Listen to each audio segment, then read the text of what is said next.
নমস্কার বন্ধুরা, ডলির রন্ধনশালায় সবাইকে স্বাগত। আর আজকে তোমাদের সাথে একটা সম্পূর্ণ নতুন ধরনের নিরামিষ রেসিপি শেয়ার করব। আর এইভাবে কুমড়ো আলু ডাঁটা দিয়ে তরকারি করলে ভাত রুটি সব কিছুর সাথে তোমরা খেতে পারবে। তাহলে আজকের রেসিপিটা শেষ পর্যন্ত দেখার জন্য অনুরোধ রইল। এখানে আমি 400 গ্রাম পরিমাণ কুমড়ো নিয়েছি আর কিছুটা সজনে ডাঁটা নিয়েছি। যে কুমড়োটা আমি আজকে রান্না করব সেই কুমড়োটা কিন্তু অনেকটাই পাকা। আর এখানে নিয়েছি দেখো একেবারে কচি সজনে ডাঁটা। এই ডাঁটাটা খুব বেশি মোটাও নয়, আবার একেবারে মাঝামাঝিও নয়, একেবারে সরু ডাঁটা। কুমড়োটা আমি খুব ভালোভাবে ছাড়িয়ে রেডি করে নিয়েছি। এবারে আমি কুমড়ো মাঝখানে যে অংশটা থাকে দানার কাছে, সেই অংশটা কিন্তু আমি খুব ভালোভাবে পরিষ্কার করে কেটে বাদ দিয়ে দেব। রান্নার সময় এই অংশটা থাকলে কিন্তু কড়ার মধ্যে লেগে আটকে যায় আর খেতেও খুব একটা ভালো লাগে না। অনেকে আছেন একেবারেই কুমড়ো পছন্দ করেন না বা চোখে দেখতেই পারেন না, এইভাবে রান্না করলে কিন্তু তারাও চেটে পুটে খেয়ে নেবে। আর আজকের রেসিপিটা শেষ পর্যন্ত দেখার পরে তোমাদের যদি ভালো লেগে থাকে তাহলে অবশ্যই ভিডিওতে একটা লাইক করো আর নিজেদের বন্ধুবান্ধবের মধ্যে প্রচুর পরিমাণে শেয়ার করো। আর যে সমস্ত নতুন বন্ধুরা এখনও পর্যন্ত আমার চ্যানেলটাকে সাবস্ক্রাইব করোনি, অবশ্যই আমার চ্যানেলটাকে সাবস্ক্রাইব করে নিও এরকম নতুন নতুন অনেক নিরামিষ রেসিপি পেতে। আর পাশে থাকা বেল আইকনটা প্রেস করে দিও যাতে আমি কোনো নতুন রেসিপি আপলোড করলে সবার আগে তোমার কাছে পৌঁছায়। কুমড়োটা আমি কেটে রেডি করে নেওয়ার পরে এখানে আমি সজনে ডাঁটাগুলো কেটে নেব। এখানে আমি সজনে ডাঁটার খোসাটা কিন্তু ফেলবো না, যেহেতু একেবারেই কচি ডাঁটা, তাই খোসাটা ফেলতে গেলে অনেকটাই নষ্ট হয়ে যাবে। তাই খোসা সমেতই আমি ডাঁটাগুলো কেটে রেডি করে নেব। ডাঁটা আমার এখানে কাটা রেডি হয়ে গেছে। এবারে ডাঁটা আর কুমড়োটা আমি খুব ভালোভাবে ধুয়ে পরিষ্কার করে প্রথমে রেডি করে নিলাম। এরপরে আমি এখানে দুটো মাঝারি সাইজের আলু এইভাবে লম্বা লম্বা করে কেটে আমি ধুয়ে খুব ভালোভাবে পরিষ্কার করে নিয়েছি। এবারে তাহলে রান্নার দিকে যাওয়া যাক। প্রথমে আমি কড়াই খুব ভালোভাবে গরম করে নিয়ে এখানে আমি প্রয়োজন মতো সর্ষের তেল দিয়ে দিয়েছি। সর্ষের তেলটাও আমি খুব ভালোভাবে প্রথমে গরম করে নিলাম। এরপরে আমি কেটে রাখা আলুগুলো সমস্ত তেলের মধ্যে দিয়ে আমি আলুগুলোকে ভেজে নেব। আলু যেহেতু একটু ভাজতে সময় লাগে আর সিদ্ধও হতে একটু দেরি হয়, তাই আলুগুলোকে আমি প্রথমে ভেজে রেডি করে নেব। আলুটা আমি খুব ভালোভাবে নাড়াচাড়া করে লাল লাল করে এখানে ভেজে নেব। আলুগুলো যেহেতু একটু বড় বড় করে লম্বা লম্বা করে কাটা, তাই কিন্তু এখানে এভাবে একটা সাইড খুব ভালোভাবে আমি হতে দেব। আলুগুলো আবারও একটু নাড়াচাড়া করে নিয়ে আলুর গায়ে যখন একটা সুন্দর কালার চলে এসেছে, তখন আমি এখানে কেটে রাখা কুমড়োগুলো দিয়ে দিলাম।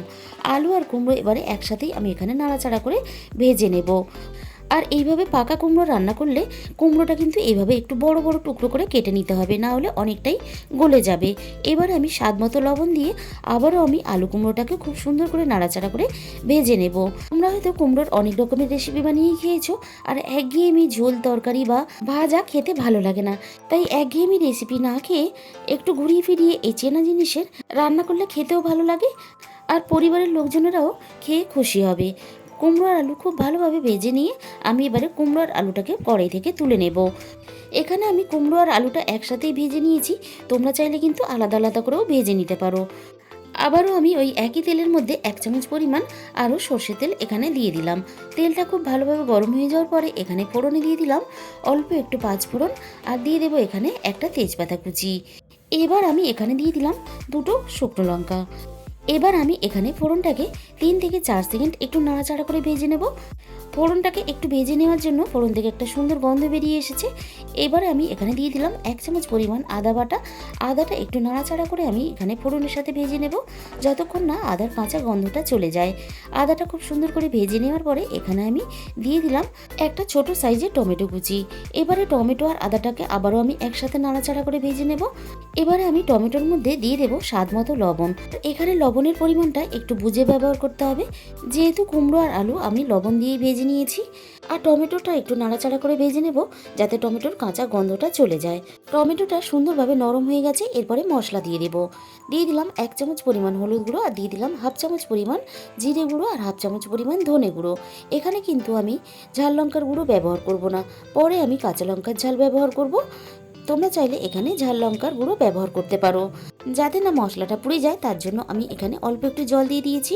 এবারে আমি মশলাটাকে খুব ভালোভাবে কষিয়ে নেব। মশলাটা আমার এখানে খুব ভালোভাবে কষানো রেডি হয়ে গেছে। মশলা থেকে যখন তেল ছাড়তে শুরু করে দিয়েছে তখন আমি এখানে কেটে রাখা ডাঁটাগুলো দিলাম। ডাঁটা কিন্তু এখানে আলাদা করে ভাজতে লাগবে না, ডাঁটাটা মশলার সাথে কষিয়ে নিলেই হবে। যেহেতু একেবারে কচি ডাঁটা, তাই কিন্তু এখানে আলাদা করে ডাঁটাটা ভাজার দরকার নেই। মশলার সাথে ডাঁটাটা আমি খুব ভালোভাবে কষিয়ে নিয়ে এখানে আমি পরিমাণ মতো জল দিয়ে দেবো। এই রান্নাটা কিন্তু খুব বেশি মাখা মাখাও হবে না, আবার খুব বেশি ঝোলঝোলও হবে না। সেই হিসাব করে কিন্তু এখানে জলটা ব্যবহার করতে হবে। এখানে আমি ডাঁটা আর মশলা খুব ভালোভাবে মিশিয়ে দিয়ে আমি ঝোলটাকে খুব ভালোভাবে এখানে ফুটতে দেব। ঝোল যখন খুব ভালোভাবে ফুটে উঠবে তখন এখানে ভেজে রাখা আলু আর কুমড়োটা দিয়ে দিতে হবে।